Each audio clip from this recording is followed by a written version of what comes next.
नमस्ते। हम देखते हैं सूत्र स्थान का 30वां अध्याय अर्थे 10 महामूल्य अध्याय। इससे पहले हमने एक अध्याय पढ़ा था 10 प्राण आयतनीय अध्याय।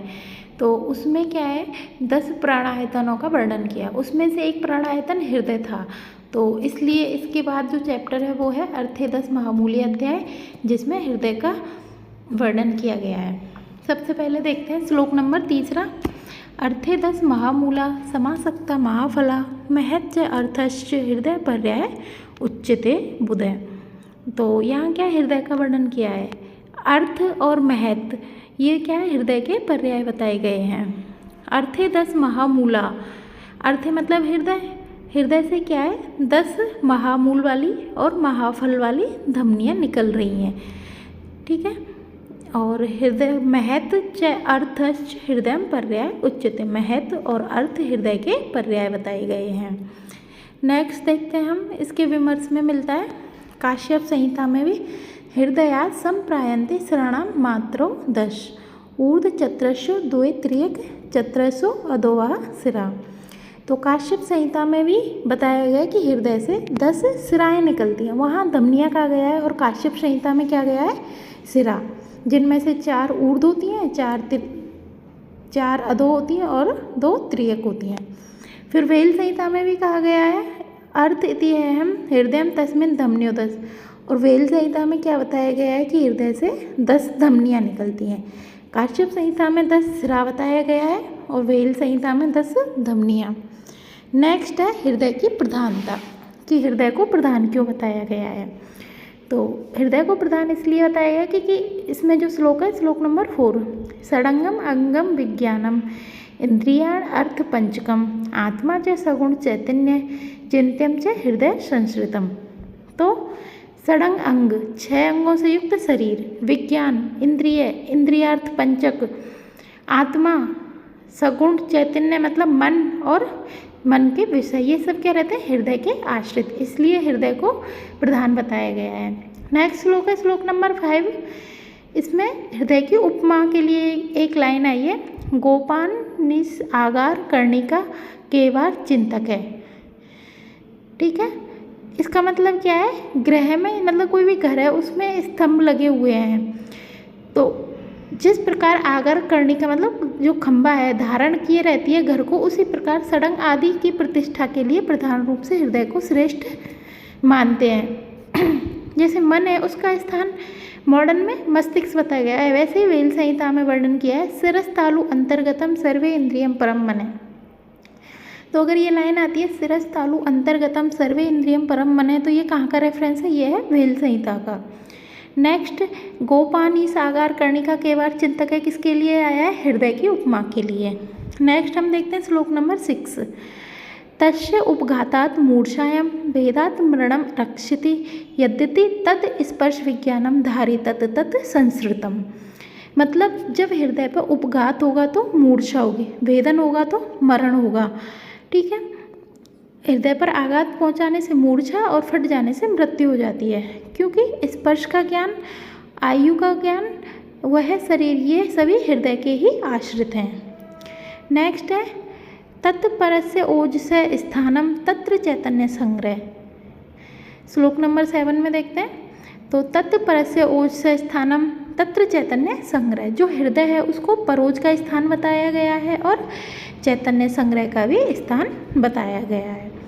नेक्स्ट देखते हैं श्लोक नंबर 8 में, तेन मूलेन महता महामूला मता दशा ओजो वह शरीर यस्मिन् विद्यन्ते समन्ततः।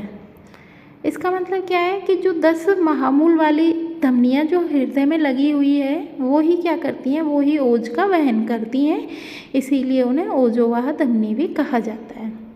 नेक्स्ट ओज का वर्णन, ठीक है। तो ओज में भी किस ओज का स्थान बताया है, परोज का। येन ओजसा वर्तन्ते प्रणीता सर्वदेहिने यद्रते सर्वभूतानां जीवितं न अवतिष्ठते यत् सारम आदौ गर्भस्य यत् गर्भात् रसः सर्ववर्तमानं हृदयं समाविशति यत् पुरा यस्य नासास्तु नासो अस्ति धारी यद्रत हृदय आश्रितं यत् शरीर स स्नेह प्राणा यत्र प्रतिष्ठा तत् फला बहुधा वा तत् फलन्ति महाफला। तो यहाँ ओज का वर्णन किया है, यस्य नासास्तु नासो अस्ति धारी यदाश्रितम। ओज व स्रोतस को महाफला भी कहते हैं। ठीक है, नेक्स्ट है ओज। ओज शरीर की सभी अवस्थाओं में रहता है, जैसे शुक्र शोणित के सार के रूप में रहता है, आदौ गर्भस्य यतिसार कलल के रूप में रहता है, समवर्तमानम हृदय, जब हृदय की उत्पत्ति हो जाती है तो वो हृदय में रहता है। ठीक है, नेक्स्ट अपन देखते हैं श्लोक नंबर 12। तो यहाँ क्या बोला है, धमनी स्रोतस और सिरा की निरुक्ति बताई गई है। अगर रेफरेंस पूछा जाए धमनी स्रोतस सिरा की निरुक्ति कहाँ बताई गई है, तो चरक सूत्र 30 में। धमन्यात धमन्य, श्रवणात् श्रोतांशी, शरणात् सिरा। जो धमन करती है उन्हें धमनी कहते हैं, जिनमें श्रवण होता है उन्हें स्रोतस कहते हैं, और जिनमें शरण होता है उन्हें सिरा कहते हैं। ठीक है, तो धमनी स्रोतस और सिरा की निरुक्ति कहाँ बताई गई है, चरक सूत्र स्थान 30 में। नेक्स्ट देखते हैं चक्रपाणी स्रोतांशी पोषयन्ति। तो ये लाइन कहाँ चक्रपाणी ने बताया स्रोतस।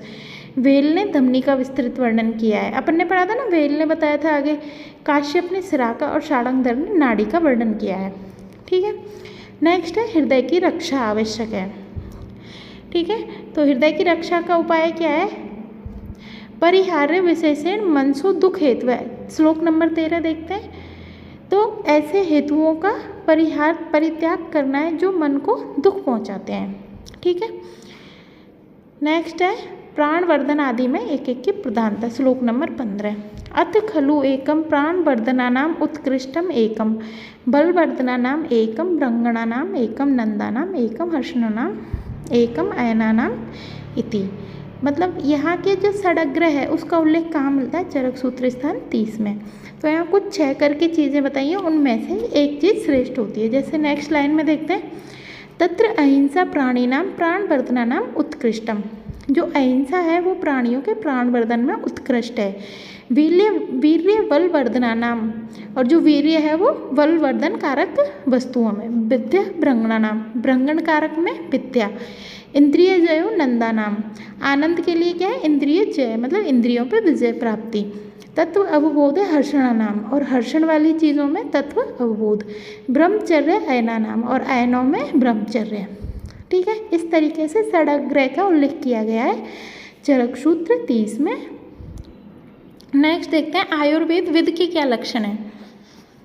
आयुर्वेद, तत्र आयुर्वेद विद तंत्र स्थान अध्याय प्रश्नानाम पृथक्त्वेन वाक्यो वाक्याश्यो अर्थव्यव च प्रवक्तारो मंतव्य।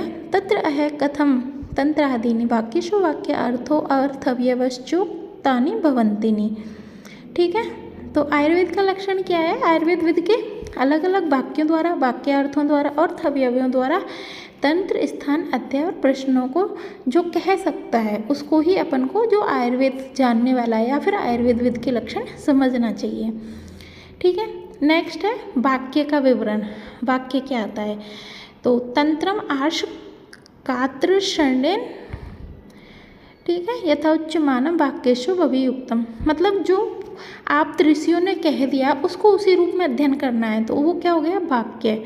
फिर नेक्स्ट है बुद्धया सम्यक अनुप्रवेश्य अर्थ तत्वम सा, यहाँ से देखना है, सा प्रतिज्ञा हेतु उदाहरण उपनयन निगमन उक्त त्रिविध शिष्य बुद्धि अभिउपगम अरुच्यमान वाक्यार्थ। मतलब वाक्यार्थ क्या है, जो बुद्धिपूर्व मतलब खुद की बुद्धि से जो अर्थ दिए उनको बली प्रकार से समझकर प्रतिज्ञा हेतु उदाहरण उपनयन निगमन द्वारा उन वाक्यों को कहना, ये क्या हो गया, वाक्य अर्थ। नेक्स्ट है अर्थ अवयव, तत्र नियतनाम पुनर्विभावने। नेक्स्ट इसमें एक लाइन देखनी है, पुनर्विभावने मतलब जो तंत्र है उसको अपने अर्थों में समझकर जो कठिन अर्थ दिए हुए और उनको सरल अर्थों में व्याख्यान करना, ये क्या हो गया, अर्थ अवयव। ठीक है, नेक्स्ट हम देखते हैं श्लोक नंबर 22 कि आयु क्या है। तो यहाँ दिया वेदम च उपदिश्य आयुर्वाच्यम तत्र आयुष चेतना अनुवृत्ति जीवित अनुबंधो धारी चेत को इति अर्थ है। ठीक है, मतलब कि आयु चेतना अनुवृत्ति जीवित अनुबंध और धारी जो पर्याय बताए हैं आयु के क्या क्या है, आयु, चेतना अनुवृत्ति, जीवित, अनुबंध और धारी, ये सब क्या है, आयु के पर्याय हैं। ठीक है, इससे ऊपर एक श्लोक रह गया, श्लोक नंबर 21 की आयुर्वेद का वेद कौन है। तो 4 वेद होते हैं, ऋग्वेद, सामवेद, यजुर्वेद और अर्थवेद। तो इनमें से जो आयुर्वेद को उपवेद माना है, किसका, अर्थवेद का। आयुर्वेद को अर्थवेद का उपवेद माना गया है। अब इसका नाम आयुर्वेद क्यों है, तो अपन देखते हैं। इससे पहले वाला 22 नंबर की आयु क्या है। तो आयु का रेफरेंस आप देखोगे चरक सूत्र अध्याय पहले में भी मिलेगा और चरक सूत्र अध्याय 30 में भी मिलता है। ठीक है, जो आयु के पर्याय हैं वो मिलते हैं चरक सूत्र अध्याय 30 में, और परिभाषा और पर्याय दोनों मिलते हैं चरक सूत्र अध्याय 1 में। आयुर्वेद नाम क्यों रखा गया है, तो जो आयु का लक्षण, आयु का ज्ञान कराता है उसे आयुर्वेद कहते हैं। इसमें नेक्स्ट श्लोक देखते हैं 23, यहाँ से तत्र आयुर्वेदस्ति इति आयुर्वेद है। जो आयु का ज्ञान कराए वो आयुर्वेद है। कथम इति, ये कह रहा है कि आयुर्वेद का ज्ञान कराता है। इस प्रश्न का उत्तर क्या है।